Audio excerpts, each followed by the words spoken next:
רבי נחמן מברסלב כך אומר, לא להתייאש, אסור להתייאש. אם הגיע זמן קשה, רק לשמוח יש, רק לשמוח יש. Baruch Hashem. We are about to begin a very important Torah in the first section of Likutei Moharan, Torah 7, Torah Zayin. Okay, and this is, it's called Ela Mishpatim. This is one of Rabbi Nachman's cardinal Torahs. We're about to see why, because it's all about Emuna. Now, just to preface, in Breslov thought, there are 5 tzaddikim that carry the soul of Moses. The first is Moses himself. And then what did Moses do? Moses brought down the written Torah from Mount Sinai, got it right from Hashem.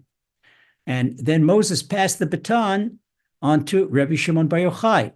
And what was Rabbi Shimon Bar Yochai's nuance? He brought down the esoteric Torah, the Zohar. And then Rabbi Shimon Bar Yochai passed the baton of the soul of Moses on to the Holy Arizal, Rabbi Yitzchak Ari Ashkenazi. And his nuance was that he brought down the Torah of Kabbalah, the inner Torah. And then he passed the baton onto the Holy Baal Shem Tov. And the Baal Shem Tov's nuance that he brought down the Torah of Hasidus, the Hasidic movement, serving Hashem in joy. And that before, there was a time in Judaism where Judaism was very much an elitist movement. There were 2% Torah scholars and 98% wagon masters and water schleppers. And it was very much elitist. And the common people were looked down on. What Baal Shem Tov did, he raised up the common people. So this everyone is a beloved daughter and beloved son in Hashem's eyes. And he showed them how to find their own worth in doing what they're capable of doing, praying, saying psalms, serving Hashem in innocence and joy. And the Hasidic movement serves Hashem in innocence and in joy. And that doesn't, no sacrifice on Torah scholarship. As you can see, there are many great Torah scholars amongst the Hasidim, the Hasidic rabbis, no sacrifice. But then the Baal Shem Tov passed it on, the baton on to the 5th carrier of the soul of Moses. And this was his great-grandson, Rabbi Nachman of Breslov. Rabbi Nachman Breslov was born in the secular calendar 1772, and he died at a young age in 1810 during the time of Napoleon. And something very interesting, both Rabbi Nachman and the Arizal died at a young age of 38. But they just go to show you what a magnificent amount of accomplishments a person could do in a short life if a person doesn't waste time. And it served every single moment. Rabbi Nachman said, if there was a day that he couldn't get closer to Hashem, that day wasn't worth living. And when he finally got so high, okay, the apparent reason is that he had tuberculosis. But he finally got so high where a human body, a soul inside a human body couldn't get any closer to Hashem. He says, I can't get any closer to Hashem, and it's not worth living. And that's when the tuberculosis took him over. And this was in 1810, according to the Hebrew calendar, was during Chol HaMoed Sukkot on the 18th of Tishrei. So Rabbi Nachman, what's his nuance? Rabbi Nachman brings down the Torah of Emuna. And that's why the bulk of our teachings are based on Rabbi Nachman, and what we learned, all our Emuna books, they got Rabbi Nachman's fingerprints all over it. Rabbi Nachman took that. Rabbi Nachman really said, he says, I didn't make any nuance. I just took things that were high up in the air and were not at eye level and brought them down at eye level. So Rabbi Nachman is the par excellence of the Hasidic rabbi who bringing the Torah of Emuna to masses where anybody can glitz Toshu Hashem. Now, Rabbi Nachman had another nuance.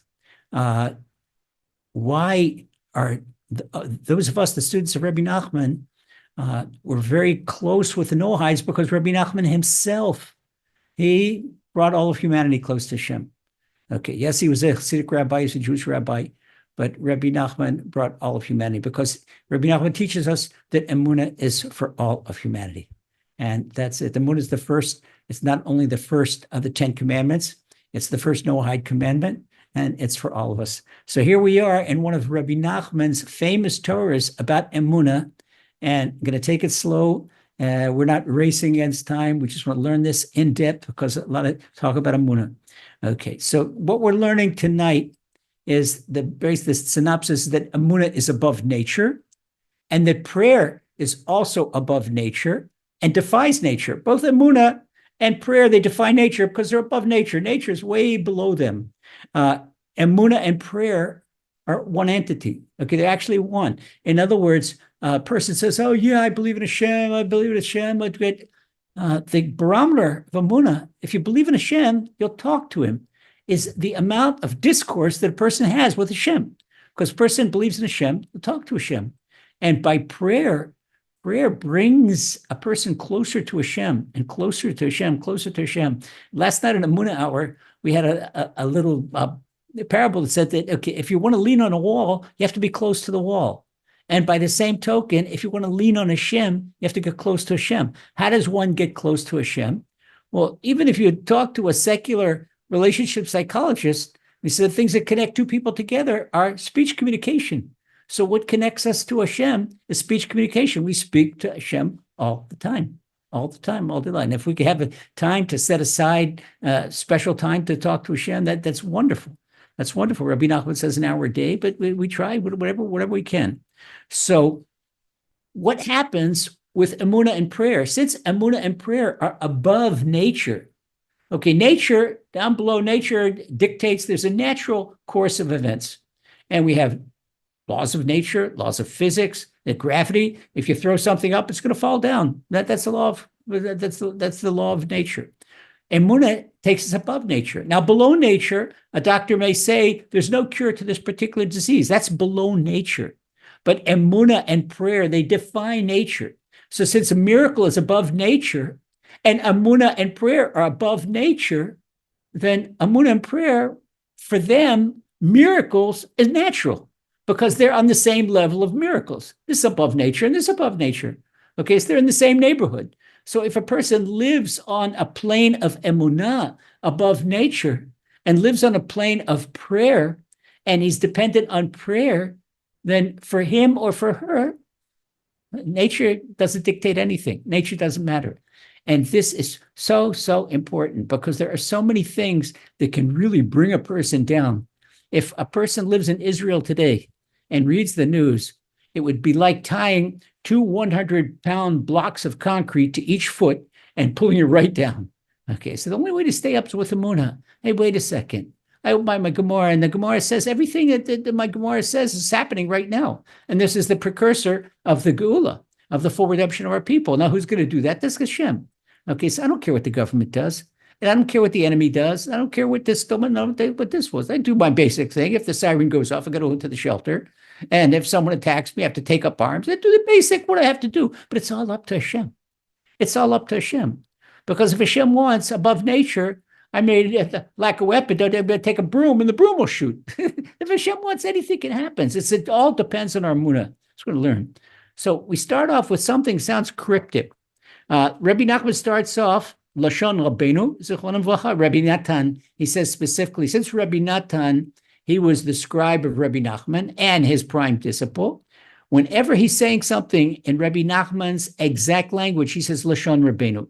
Okay, this is the Rabbi Nachman himself talking. He says, Eila mishpatim asher tasim lifneihem. This is from Exodus chapter 21. These are the laws that you place before them. Okay, these are the laws that Rabbi Nachman is going to teach us some innermost aspects of that. Okay, we see what's that got to do with Emuna. And then right away, it quotes our sages and says, Abu Chachmenu Zal, in the Gemara Kedushin, Hushvu Isha Le'ish. Our sages said that a woman was comparable to a man. What are we learning here?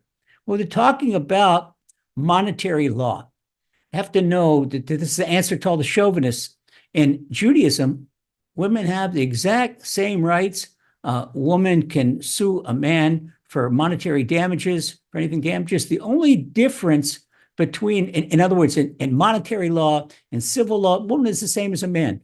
But when it comes to something like tzitzit, or tefillin or specific mitzvahs of a man, that's already the religious side. There's difference between a woman and a man, because a woman, she is exempt from mitzvot that are limited by time. For example, tefillin is done during the day. It's not during the night. It's done during the week, and it's not during Shabbat. There's a time-limited mitzvah.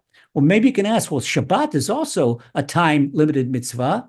Well, why do women have to keep it? But this is one of the exceptions, for example, because women, they're also required to rest on Shabbat. Since Hashem rested from creation, this is one of the mitzvot that, even though it's time-oriented, it's for men and women. But for most of the laws, all the civil laws, there's complete equality. And this is what the Gemara is telling us, not what people think that it's chauvinistic. And then Rabbi Nachman brings a midrash, that maybe the students are learning Torah, but they don't understand. Talmud Lomar, from there you know, asher tasim lifneim alcham k'fneim k'shulchan aruch. So a teacher should prepare his lesson and give it to the students just like a set table. In other words, when you invite somebody to dinner, you don't put raw meat on the table, or you don't put vegetables that have to be cooked, let's say uncooked vegetables on the table. It's cooked, you serve a cooked meal. And this thing with the table is set, and there's cutlery on the table, and there's plates on the table, and there's cups on the table. This is what we have to bring our students, as if the table is set. And put that, it's what we say, it's like you say in English, spoon feeding. You spoon feed your students. You take what you teach right and on a level that they can understand. So we say this, and what has to do, Rabbi Natan, he right away makes a comment in his commentary on Torah 7. He says this is a little bit cryptic. Why Rabbi Nachman started with this? Because now Rabbi Nachman leaves this particular passage in Torah. These are the laws that you set before them, that Hashem told Moses in chapter 21 of Exodus. These are the laws of Torah, it's before them. And he leaves that. He talks about something else. But at the end of Torah 7, we will see why Rabbi Nachman began with this passage. So we're now in Ot Aleph. We're now in letter Aleph. And Rabbi Nachman says, da. Whenever Rabbi Nachman says da, that is a big, you put up our antennas and listen, because da means you should know. When Rabbi Nachman says you should know, you should know this and you should know that. Well, to take every preface, every single sentence with da, no, this is something special. When Rabbi Nachman says da, he's talking about a divine truth. Everything he teaches divine truth, but this is a special divine truth. Now, what is the significance of these two letters, Daled and Ayin? When we see a mezuzah, and on a mezuzah is written our declaration of faith, a declaration of Emuna, the greatest declaration of Torah, Shema Yisrael, Hashem Elokeinu, Hashem Echad. Hear, O Israel, the Lord our God, the Lord is one. Shema is here. Listen, Shema, when you write the mezuzah, a ceremonial scribe, who's called a sofer stam, a ceremonial scribe has to write the ayin in the Shema 4 times bigger than the other letters. And when he says echad, have to emphasize the echad, Hashem is one, and he writes the daled also 4 times bigger. So we have this mezuzah, 2 oversized letters, the ayin and the daled. So what's the significance of this? The significance of ayin and daled is forever, that this is a truth forever. And if we turn it around, it becomes the word da. You should know that this is from das, the third sphere, chachma, bina, the das. And this is one of Rabbi Nachman. So whenever Rabbi Nachman says da, we got to listen very carefully. Now, Rabbi Nachman is going to give us a principle that we live it every moment today. And we can see why he said da. Ikar agalut eina ela bishvil chisaron almuna. That our exodus, our diaspora, that we got kicked out of the land of Israel and spread out amongst all the nations of the world, it was because of a lack of Emuna. A lack of Emuna, and he brings us, where do we learn this from? King Solomon, the wisest of all men, he said this in Shir Shirim, Tavoi tashuri mirosh amana, which really means come gaze from the peak of Emuna. From the peak of Emuna, what's the peak of Emuna? The peak of Emuna is the land of Israel. The land of Israel, the Gemara in Shatei Tubot says this is the land of Emuna. Because here, why is the land of Israel the land of Emuna? The Torah says in Deuteronomy, the Torah says, Ki eine Hashem al Eretz Yisrael mireshit hashana ad achrit shana. that the eyes of Hashem are on the land of Israel from the beginning of the year until the end of the year. So wait a second, the eyes of Hashem are everywhere. Okay, Hashem is everywhere, all the time, anywhere. But because of the holiness, the land of Israel has a special holiness. So what Hashem delegates many day-to-day mundane responsibilities to the minister. The minister, that's the administering angel. The UK has an administering angel, and South Africa has an administering angel, and USA has an administering angel, and Germany's got one, and France have one, and all the Arab countries have one, and the Eskimos have one, and Antarctica's got another one. Canada's got one. Every country has an administering angel, except for land of Israel. They have an archangel, but the archangel, he doesn't take care of business. Hashem personally takes care of business. That's what the Torah is telling us, that the eyes of Hashem are on the land of Israel from the beginning of the year to the end of the year. Now hold it. This is, with every privilege, there's a responsibility. This is a big privilege, that Hashem is looking after you personally all year long. But you better polish your buttons. But you have to be, this is an honor guard, because you're in, it's like, take one of the, what do they call these British honor guards in Buckingham Palace? That they wear spudiks like the Gerach Hasidim, okay, the high fur hats, okay. They are not in the pub in East London when they're off duty. No. And Buckingham Palace, their behavior is impeccable. So just like these guys are ramrod straight, and they're stern, and they don't say a word, and they act exactly according to the book. They're in the palace of the king. In the palace of king. Now, if you have to act that way in the palace of King George, what do you do in the palace of the King of Kings, the Almighty? And this is what happens. So what our honor guard is Emuna, live with Hashem. Because not to have Emuna is a person making declaration that he doesn't recognize the king. That's so rebellious. That's terrible. And because of this lack of Emuna, that is what caused the diaspora. And these, you can see the prophets, they yell all about it from the beginning of prophecies to the end of prophecies. Isaiah yells about it. Ezekiel yells about it. Jeremiah, he can't stop yelling about it. But they were politically incorrect at the time that the government, the kings, were even off track in Emuna, and that's why they were exiled. They were exiled to Babylon. And so when they didn't like what Jeremiah said, they threw him in jail. But that doesn't mean it's not true. That doesn't mean it's not true. That they were courageous and they spoke the word of Hashem. So Rabbi Nachman now tells us, "Ve'emunah b'chinat tefillah." Emunah is synonymous with prayer. They're inseparable. You can't have prayer without emunah, and you can't have emunah without prayer. And people wonder why the prayer is not answered. Well, the prayers are usually not answered because of a lack of emunah, number one. Number two, where a person doesn't believe in the power of his or her prayers.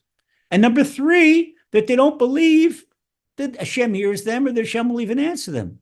And this is a blemish in emunah. So prayer is also so important and is so important with emunah and emunah in the land of Israel, which we're about to see. And where do we learn this from? Onkelos, he translates in the Aramaic translation of Torah. Onkelos was one of our Tanaic sages. And when it says about Moses, Vayiyadav emunah, when Moses was standing on the mountain and the Israelites were fighting Amalek, when Moses lifted his hands to Hashem, they prevailed. When his hands became tired and he fell, they were losing. So what happened, Aaron and Hur, his brother and his nephew, they had to support his hands with rocks under the hands so his hands would be up. And that's what the Torah says, Vayiyadav emunah. The Torah doesn't say that Moses' hands were uplifted. The Torah says that Moses' hands were emunah.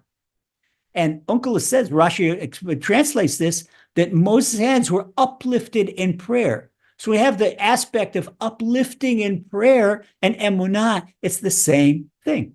Because to uplift our hands in prayer and to have emunah, the prayer is not effective without emunah. And emunah is lip service if a person doesn't pray. Oh yeah, believe in my heart. You got to believe not in your heart. We have to believe, and from head to toe.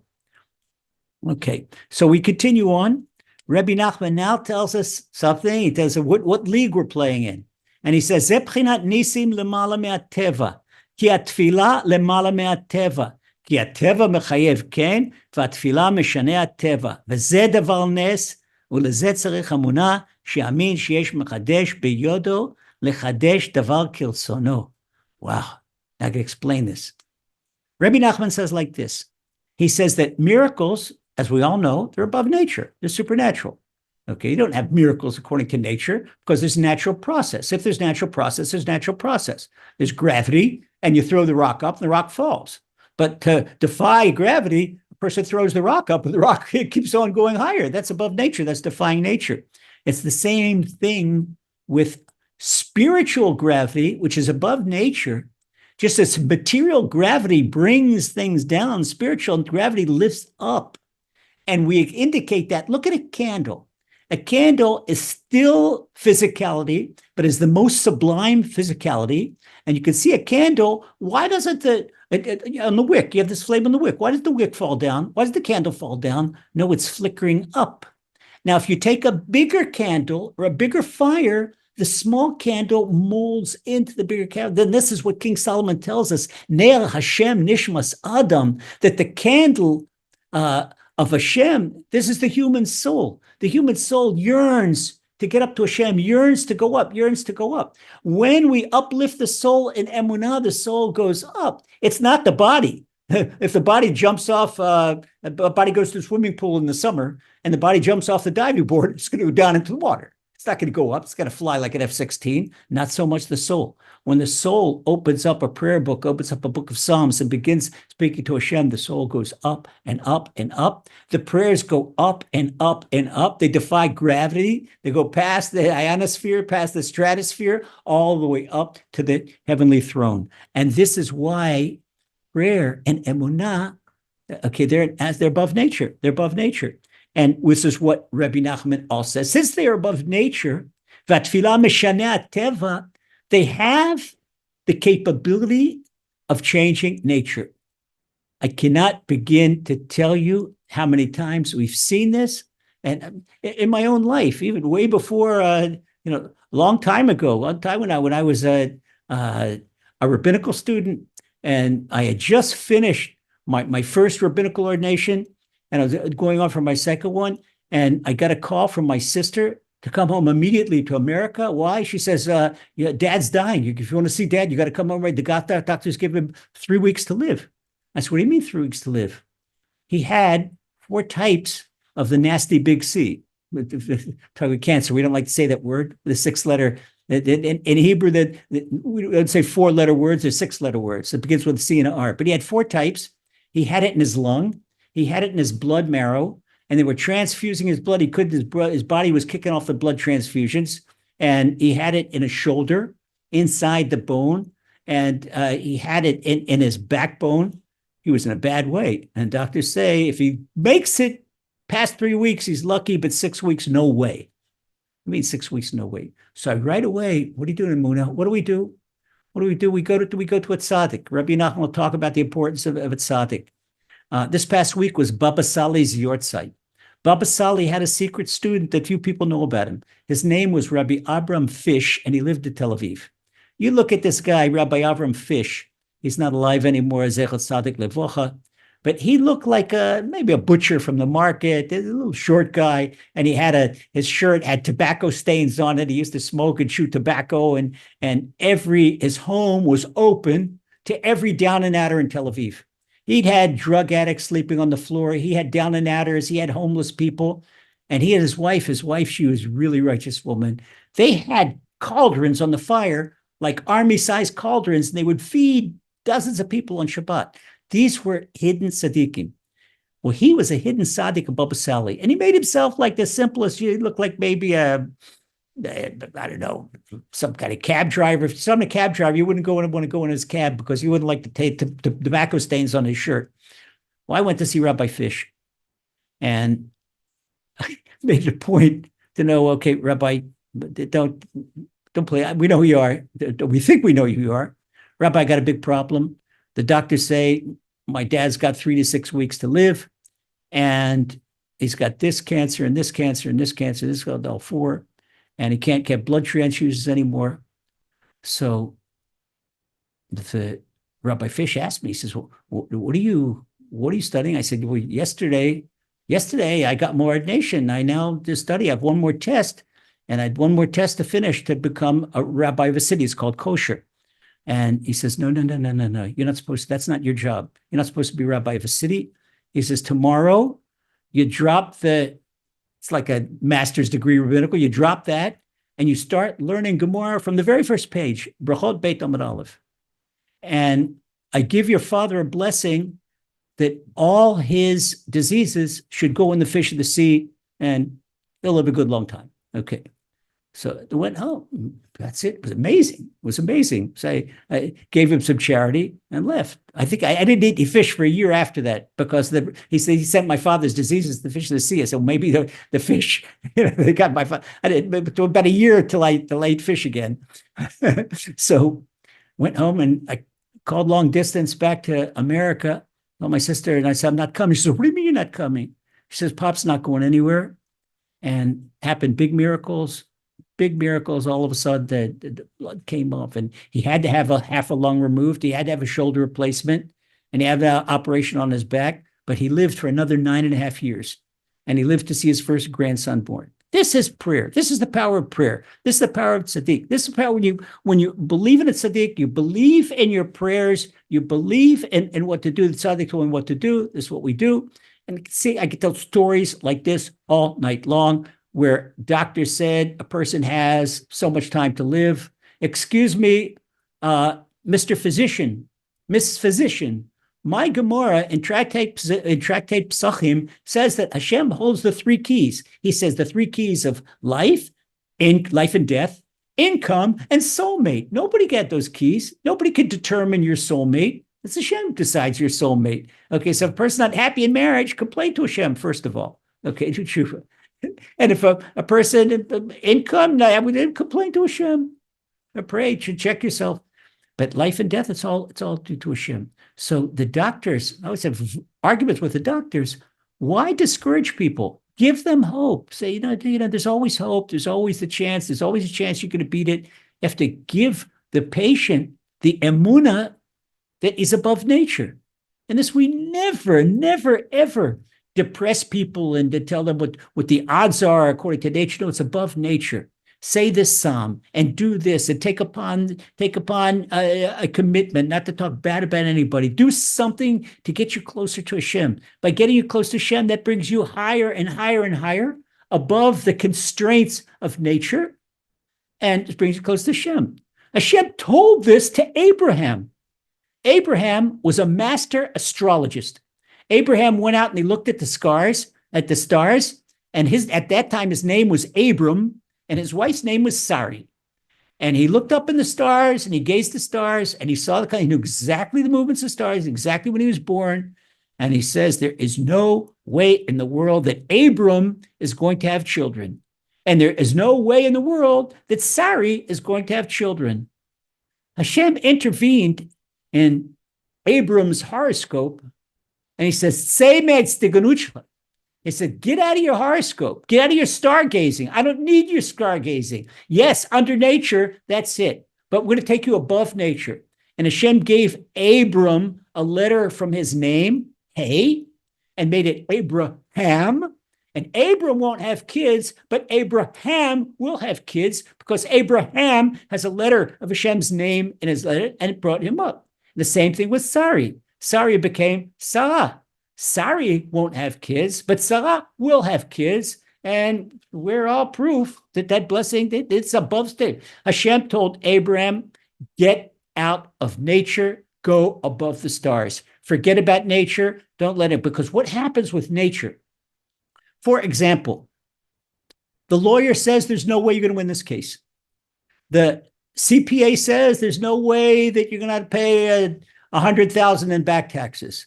The doctor says there's no way to live longer. They're all talking about statistics. They're all talking about nature. We care nothing about nature. We are Emuna people, and we care nothing about nature. We have Emuna, we have prayer, we have Hashem. And we have Hashem It takes above nature. Why? Rabbi Nachman says exactly why. Lezet tzarich emuna. Because if we need a miracle, for a miracle, we need Emuna, because a miracle is above nature. And Emuna takes us past the gravity. They say it's like just a rocket, supercharges to go past Earth's gravity. And Emuna supercharges us where we go past the pull of nature, and we go above the pull of nature. That part of Emuna is when we believe that there is an originator with the power to originate as he sees fit. And don't forget, the name for nature has a numerical value of 86, which is named Elohim. Elohim is the name of stern judgment. Elohim is below nature. Hashem, Yud-Kei Vav-Kei, is above nature.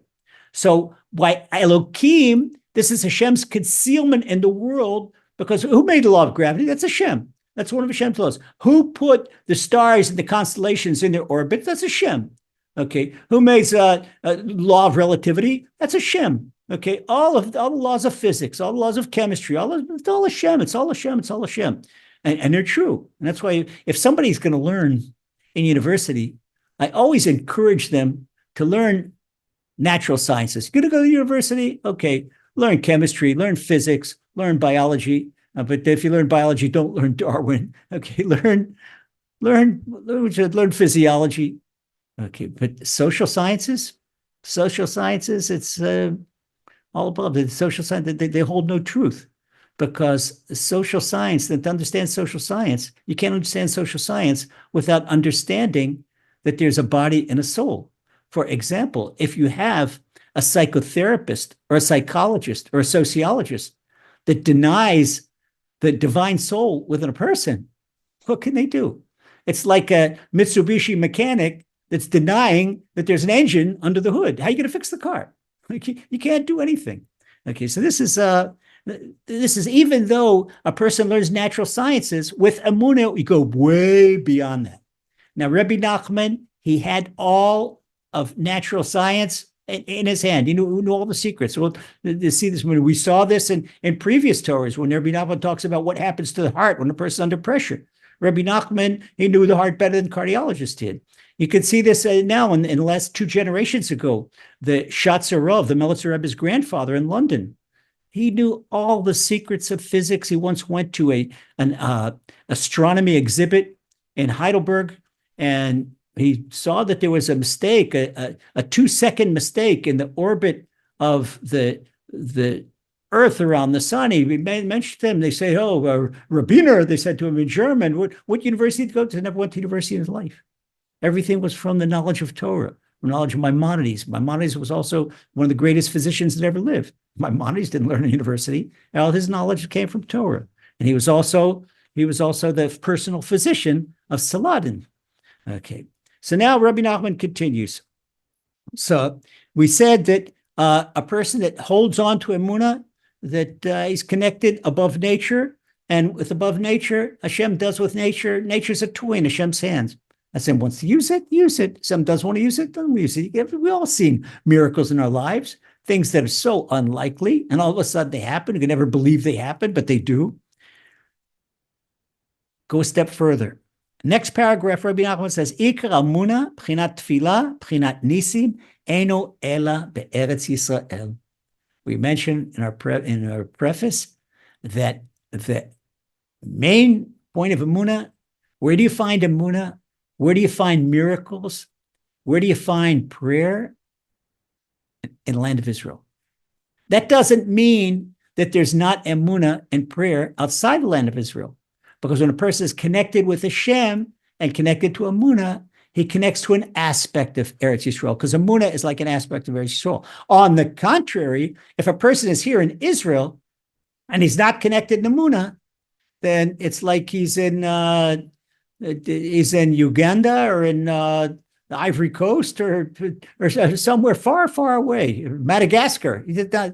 Okay, to be in it, and it's even worse. It's better to be in Madagascar without Emuna than it is to be in Israel without Emuna, because that is like being in the king's palace with muddy shoes.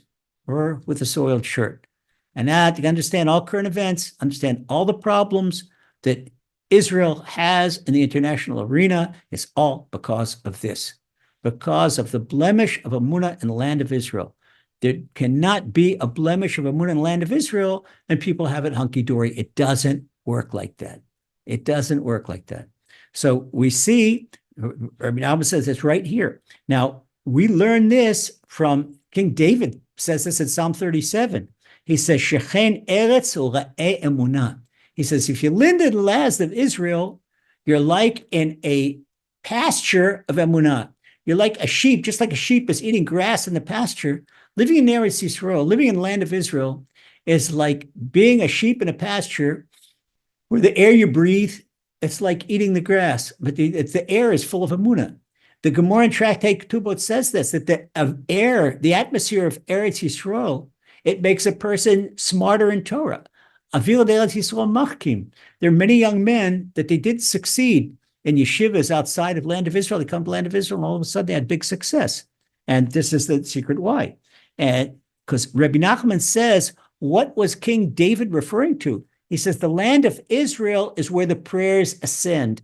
So even if you pray from America, you pray from the UK, you pray from South Africa, you pray from Canada, your prayers migrate over to the land of Israel, and they go up from the land of Israel. Where they go up from? From the Western Wall, where the Holy Temple is. Okay, so this quintessence of faith, the quintessence of Emuna, and prayer and miracles right here in the land of Israel. And once again, that behooves us, because this is where you put Emuna in the ground. It's like cultivating Emuna. We plant Emuna, and Emuna grows wherever we go. And so what did Jacob in Bethel, when Jacob was on the way to Aram, on the way when he was fleeing his brother, and he went to get married, to marry one of his nieces or his cousins, one of the family in Aram in Syria, and he had a stopover. And the first time he slept in 14 years, because he learned 14 years Torah straight. First, when he left his father Isaac's house, he learned for 14 years with Shem and Aver and their yeshiva. And then he continued on to know it's not time to get married. So he made a stopover in Bethel. He made a stopover in a place where the Holy of Holies would be. And he slept there, and all the rocks of Eretz, the Midrash tells us that all the rocks of Eretz Yisrael, they were a pillow under his head. And he said he dreamt, and this is where he saw the ladder, this Jacob's ladder, the angels going up and down.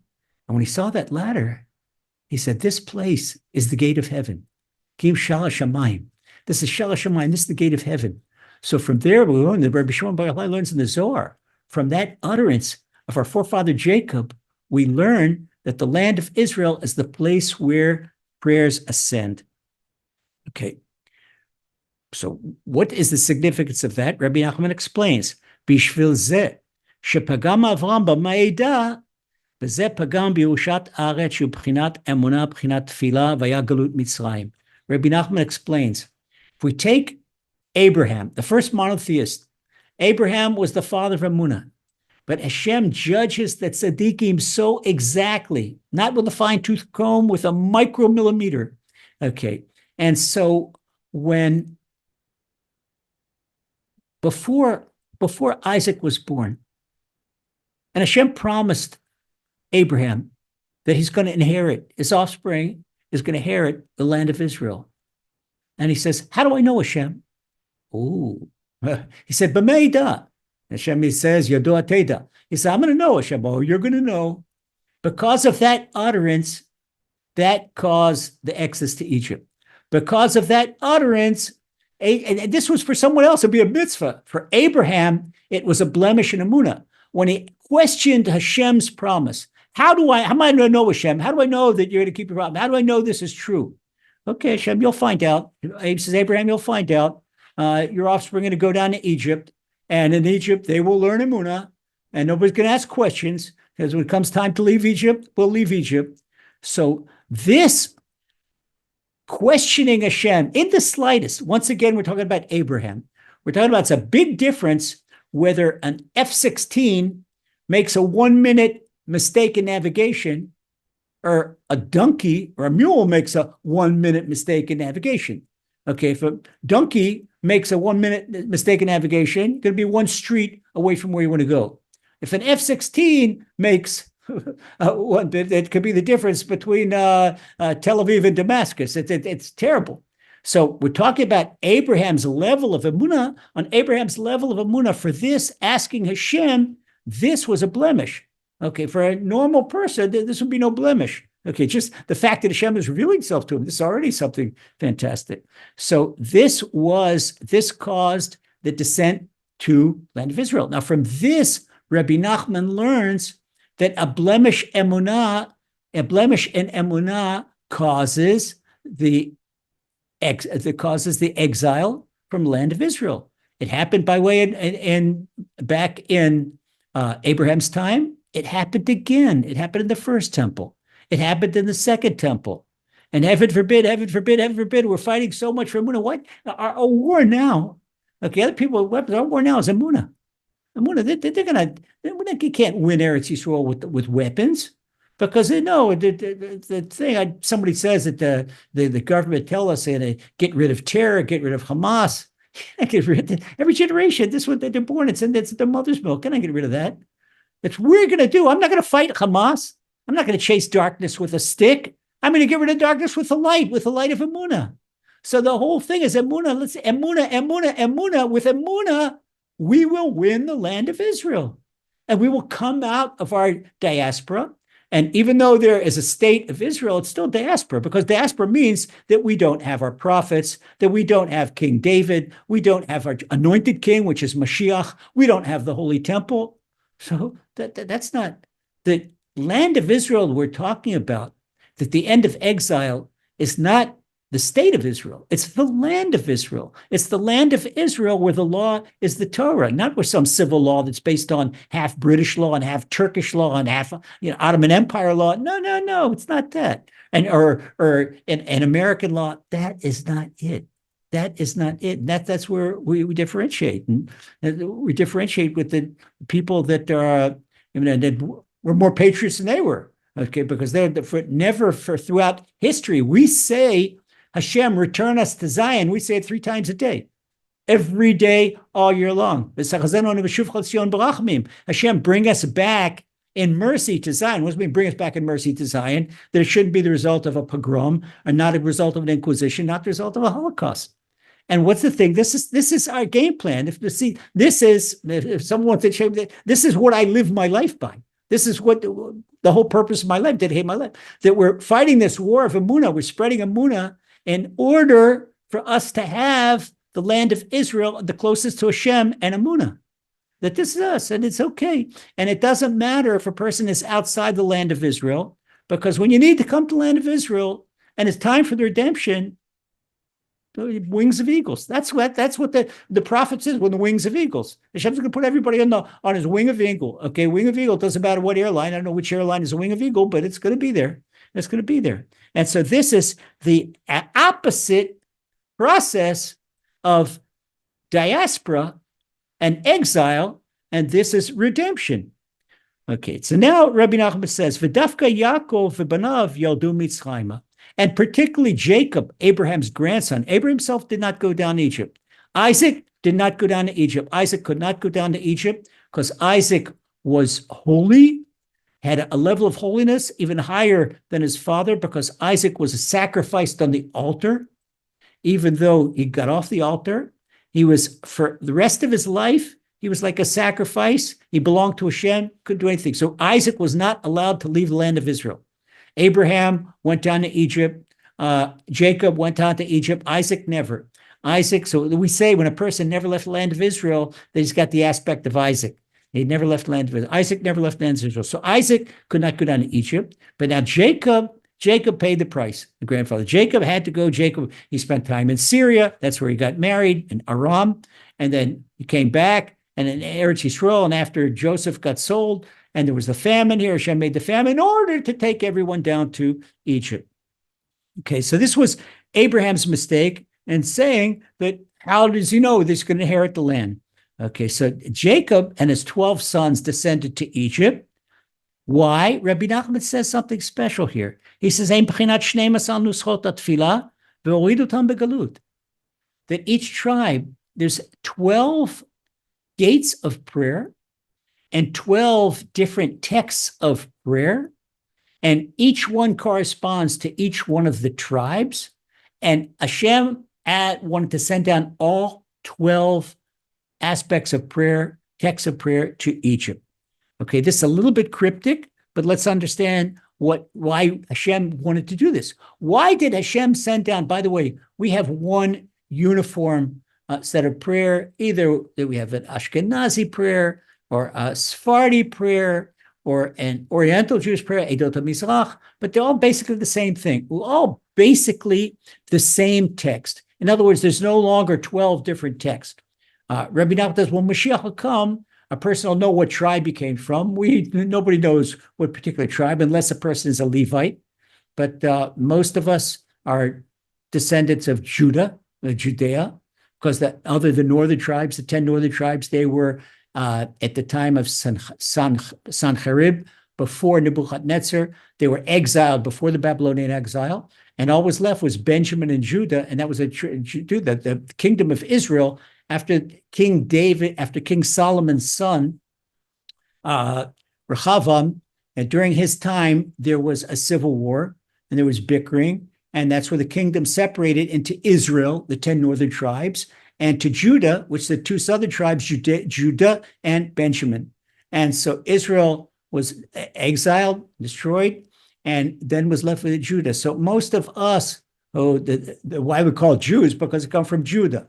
Okay, but we have Levites who have Kohanim, and they're descendants of the Levite tribe. But most people don't know which tribe they came from. Mashiach will clarify this for us. So then, meanwhile, while we're still in diaspora, spiritual diaspora, there's one text of prayer. Rabbi Nachman is talking about, in theory, when the 12 tribes are on the land of Israel, that each tribe has its own style of prayer. So Hashem wanted all 12 styles of prayer to go down to Egypt. Why? Rabbi Nachman now answers.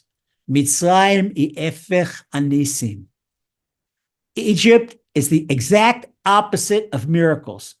You know that Egypt is the land of witchcraft. And witchcraft, why they call it alchemy? Like that chemistry. If you met a person that doesn't know chemistry and bring him into the chemistry lab, and you put 2 chemicals together and poof, comes out smoke. Oh, he did magic. Look, poof, or makes a little mini explosion or something like that. Or all of a sudden puts 2 chemicals together, there's a fire. Look, he made a fire out of nothing. The guy's a magician. The guy's not a magician. He knows he takes chemical A and chemical B and has a predicted outcome of chemical C. So that's the same thing with witchcraft. It's like taking chemical A and chemical B. Egypt was full of witchcraft.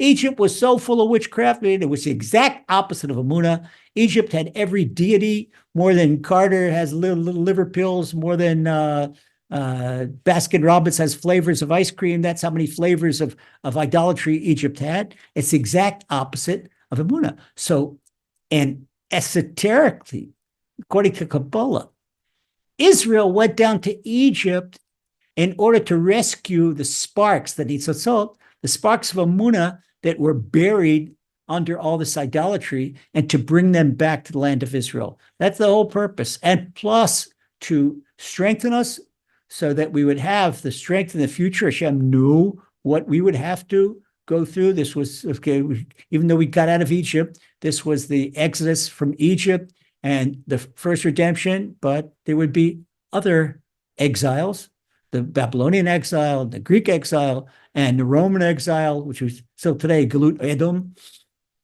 Hashem knows we had to be strong. So in order to build this strength, this Emuna, immunity, to get the immune from Emuna, that we could last outside the land of Israel, because Hashem knew that we'd have to be necessarily outside the land of Israel before Mashiach comes, had to go down to Egypt. Go down to Egypt to build up our Emuna muscles, to build up the spiritual muscles. So all the 12 tribes had to descend to Egypt with all types of prayer, because Egypt is the exact opposite of miracles. And this is what the Torah in Tractate 14 in Exodus alludes to. Mitzrayim nasim likato she'en sham makom nisim. that there's no place, Nasim, that when Egypt chased Israel, the word is Nasim. The word for miracles is Nisim.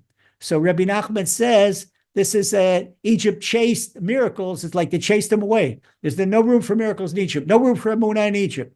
And Rabbi Nachman, this is like we have all the time in the Holy Tongue, all these plays on words. Rabbi Nachman uses plays on words like a kaleidoscope. Sometimes you could take Rabbi Nachman's words and translate them 8 different ways, 9 different ways. And that's the challenge in learning Rabbi Nachman in a language outside of the Holy Tongue. Egypt is not a place for prayer. You're not allowed to pray in the bathroom. You're not allowed to pray in a place with the impurity. You're not allowed to pray in a room where there are unclothed people. Where there's impurity, you can't pray there. All of Egypt was impure. So we see in this week's Torah portion, in Bo, and in last week's Torah portion, Va'era, when Pharaoh, all of a sudden, he gave up, he got the white flag, and he wanted Moses to cancel to plead to Hashem to cancel one of the plagues. Moses said, okay, I'm going to have to leave town. First, you want me to pray to Hashem? I can't pray here. This is like praying in a toilet, excuse the expression. He had to go outside the city where there are no statues and no idolatry, and there raise his hands to Hashem because he couldn't pray in the presence of idolatry. We're not allowed to pray in the presence of a statue, not let anything. There's this people that keep statues in their house. It's not a good idea. Not a good idea to pray in front of statues. Okay, even though if there's no intention that they're idolatry, but they got to be careful with this. Got to be careful with this. This is what exactly Rabbi Nachman just said, what we said, but it's B'seiti Be'il. Moses had to leave town in order to pray. And so we see now Rabbi Nachman says, Kol aguluyot mechunim b'shem Mitzrayim. All of the diasporas, all of the exiles are called Egypt. Egypt is the archetype of exile because Egypt is the opposite of Emuna. Al Shem Shem Metzeirim LiYisrael. This is all another play in words. Why is the diaspora called Mitzrayim? To torture, that's Metzeirim. It's the same exact letters. That because of the people, they torture the Jews, and that's called Mitzrayim, Metzeirim. It's the same letters. So the reason Rabbi Nachman says that all the exiles are called Egypt is because they're bringing anguish to the Jewish people. So when a person blemishes Emuna in the land of Israel, he goes into exile. He or she goes into exile. And you could see sometimes people, they come to Israel and they leave and they're not happy here and they think they decide to leave. Now, when you hear, it's not you decide to leave, you decide to stay. It's Hashem decides. The king decides who's going to stay in the palace. Rabbi Nachman now says, our sages told us in the Gemara and Tractate Sanhedrin, page 97, Ein Mashiach ben David ba ela ad shkaleh prutam min hakis.